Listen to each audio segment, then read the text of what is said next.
میرا آپ سے سوال ہے کہ اگر ایک وقف نو کی فیلڈ نینو ٹیکنالوجی ہو تو وہ اپنی اسٹڈیز کمپلیٹ کرنے کے بعد کس طرح سے جماعت کی خدمت کر سکتی ہے؟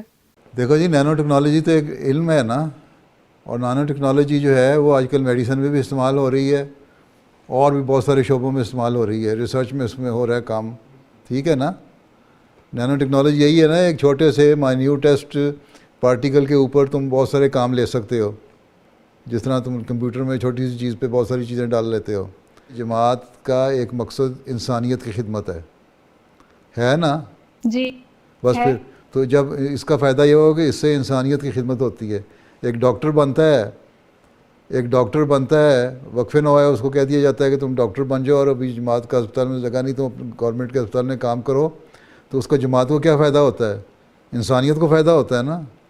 ہیومینٹی فرسٹ کا جو کام ہے وہ جماعت کا ایک آگزیلری قسم کا ہی ادارہ ہے نا، وہ دنیا میں کام کر رہا ہے، اس کو جماعت کو براہ راست تو کوئی فائدہ نہیں ہے نا، انڈائریکٹ فائدہ ہو رہا ہے۔ جماعت کا تعارف ہوتا ہے، جماعت کا جو خدمت کا اللہ تعالیٰ نے جو کام دیا ہوا ہے انسانیت کی خدمت کا، ایک حقیقی مسلمان کو وہ انسانیت کی خدمت کر رہے ہوتے ہیں۔ اسی طرح کوئی بھی کام جس سے انسانیت کو فائدہ ہو، اس کو یہی سمجھیں کہ وہ اللہ تعالیٰ کا حکم ہے اور جماعت نے وہ کام کرنا ہے، ڈائریکٹ فائدہ ہو یا نہ ہو۔ صرف اپنی جیب نہیں بھرنی، ہم نے لوگوں کو فائدہ پہنچانا ہے، مخلوق کی خدمت کرنا، یہ انسانیت کا کام ہے۔ ہم نعرہ لگاتے ہیں کہ حضرت مسیح موعود علیہ الصلوۃ والسلام آئے، دو کام تھے ان کے، ایک یہ کہ بندے کو خدا تعالیٰ سے ملانا اور ایک بندے کو بندے کے حق ادا کرنے والا بنانا۔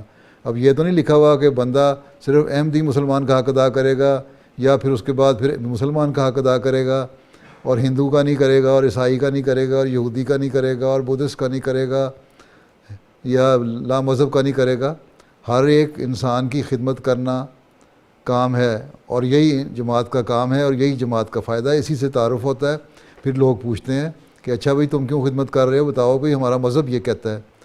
اور جب انڈائریکٹلی مذہب کی بات ہوتی ہے پھر ان کو توجہ پیدا ہوتی ہے مذہب پہ، اور پھر اس طرح انڈائریکٹلی تبلیغ کے راستے کھلتے ہیں۔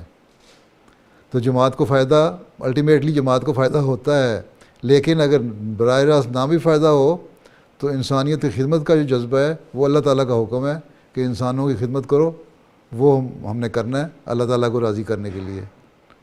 سمجھ آئی؟ جی اچھا، جزاک اللہ۔ چلو پھر